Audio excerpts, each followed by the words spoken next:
Hello મિત્ર, મેં બનાવ્યા છે ભરેલા કારેલા સ્ટીમ કરીને, એટલે બાફીને. તો પહેલાં મેં એનો મસાલો કર્યો છે. એમાં મેં ચણાનો લોટ, પછી લસણવાળી ચટણી, હળદર, મીઠું એ બધું મેં નાખી, ગોળ નાખ્યો છે અંદર, કારેલા કડવા હોય એટલે થોડોક બધું મિક્સ કરી મેં લોટમાં જ નાખી દીધું છે.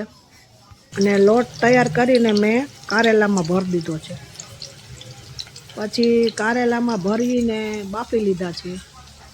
હવે મેં ડુંગળી, ટમેટું એ બધું વઘાર કરી લીધો છે. અંદર મસાલા નાખી દીધા અને થોડોક લોટ વધ્યો તો એ પણ નાખી દીધો છે.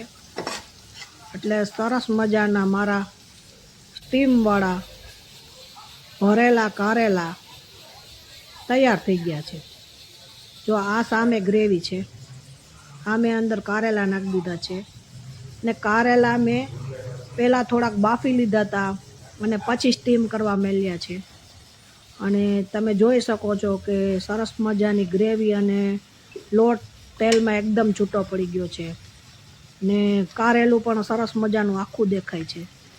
એટલે મારો ભરેલા કારેલા સારા લાગ્યા હોય તો મારી ચેનલને સબસ્ક્રાઈબ કરી દેજો.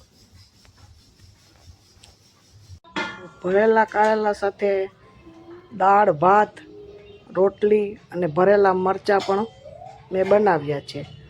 આ રીતની મારી ડીશનું મેનુ છે. તો તમને ગમ્યું હોય તો ચેનલ સબસ્ક્રાઈબ કરી દેજો. તો મારી આ થાળી તમને કેવી લાગી તે કહેજો.